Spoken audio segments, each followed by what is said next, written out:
ہمارے یہاں وہ دینی جماعتیں جن کا جماعتی طور پر یہ مسلک تھا کہ تصویر بنانا حرام ہے، آج ان کے رسالے اور جریدے جو نکلتے ہیں اس میں تصویریں ہوتی ہیں. کیا اس بیچ میں دین بدل گیا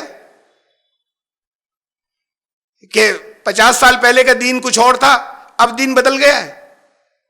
نہیں، اب انہوں نے ریوائز کر لیا کہ پہلے ہم نے جو سمجھا تھا وہ اس میں ماڈیفیکیشن کی ضرورت ہے، ہم نے ٹھیک نہیں سمجھا تھا کہ ضرورتاً بنائی جا سکتی ہے تصویر، ضرورتاً جہاں تعمیری کاموں کے لیے، کریٹو کاموں کے لیے، اچھائی کے لیے، اس سے کوئی برے نتیجے نہیں نکل رہے ہوں وہ نہ ہو. اب موقف یہ ہو گیا، اب یہ سمجھنے لگے.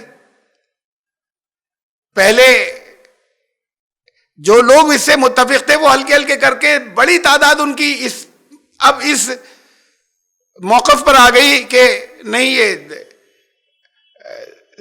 اچھی ضرورتوں کے لیے، انسانی ضرورتوں کے لیے جس سے خرابیاں پیدا نہیں ہوتی وہاں پر تصویر بنانا درست ہے، تصویر کا استعمال بھی درست ہے. یہ کیسے بدلا؟ ضرورتیں سامنے آئیں اور سمجھتے چلے گئے، پھر اس ضرورتوں نے مجبور کر دیا انہیں یہ ماننے پہ کہ نہیں یہ درست ہے. تو پھر ان حدیثوں سے جو مطلب نکالا تھا اس کا کیا کریں؟ مثال کے طور پر ایک حدیث میں آپ کو سناتا ہوں کہ رسول اللہ صلی اللہ علیہ وسلم نے فرمایا کہ قیامت کے دن سب سے سخت عذاب ان لوگوں کو ہوگا، ان مصوروں کو ہوگا، تصویر بنانے والوں کو. اور یہ ذرا ایک دانہ تو اناج کا بنا کر دکھائیں اور ان کو اس میں جان ڈالنی ہوگی. یہ ایک دانہ تو بنا کر دکھائیں، ایک دانہ تو تخلیق کر کے دکھائیں. اب میں آپ کو سوچنے کی دعوت دے رہا ہوں ابھی سب باتوں سے الگ، کہ جب حدیث کا حصہ یہ بھی ہے کہ یہ ایک دانہ تو تخلیق کر کے دکھائیں، کریٹ کر کے دکھائیں، بنا کر دکھائیں. ایک گیہوں کا دانہ نہیں بنا سکتے. جب اسی حدیث میں یہ ساتھ میں شامل ہے کہ ان تصویر بنانے والوں کو سب سے سخت عذاب ہوگا، یہ ایک دانہ تو تخلیق کر کے دکھائیں کہ اناج کا، اس کا مطلب تو یہ ہوگا کہ پھر وہ اناج کے دانے بنانا بھی حرام ہے تصویر میں. خالی انسان کی تصویر یا جانور کی تصویر کی بات تھوڑی ہو رہی ہے. تخلیق، کریشن وہ بھی ہے، انسان بھی ہے. اور فرمایا کہ اس روایت کے اندر یہ ہے کہ وہ ایک دانہ بھی تخلیق نہیں کر سکتے، جس چیز کو تخلیق نہیں کر سکتے اسے مت بناؤ.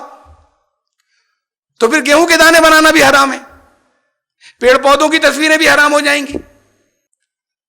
تو یہ تو میں نے آپ کو خالی اس روایت کے الفاظ پر غور کرنے کی دعوت دی ہے. اب رسول اللہ صلی اللہ علیہ وسلم نے کس مصلحت سے شروع کے دور میں روکا تھا؟ نبی اکرم صلی اللہ علیہ وسلم کے بہت سے احکامات ہیں جنہیں سمجھنے کی ضرورت ہے.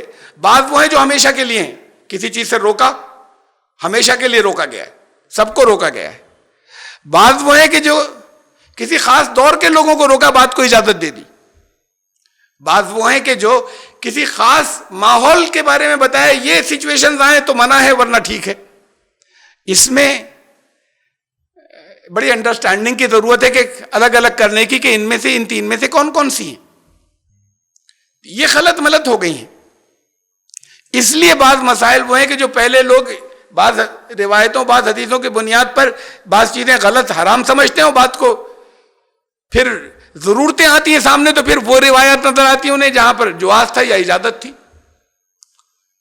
دونوں موجود تھی، پہلے اسے ترجیح دیتے تھے، اب اسے ترجیح دینے لگے کہ بھئی پہلے منع کیا تھا، بات کو اجازت دے دی تھی. جب تصویر ہو گئی تو اب اس کا کیا فرق ہو رہا ہے؟ تصویر ہی منع ہوتی کہ تصویر تو بنا سکتے ہیں، مجسمے نہیں بنا سکتے، اسٹیچو نہیں بنا سکتے. پھر تصویر ہی منع ہوتی، اسٹیچو کیوں نہیں بنا سکتے؟ پھر تو تصویر اگر آتی ہے تو پھر اسٹیچو بھی بنا سکتے ہیں. سوال استعمال کا ہے کہ آپ کون سی تصویر بنا رہے ہیں؟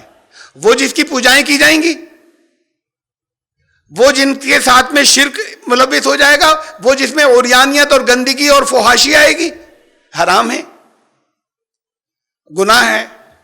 اور وہ جو کریٹو ہیں جن سے کچھ تعلیم دی جائے گی، کچھ چیزیں سمجھائی جائیں گی، اور بہت سے یوز ہو سکتے ہیں.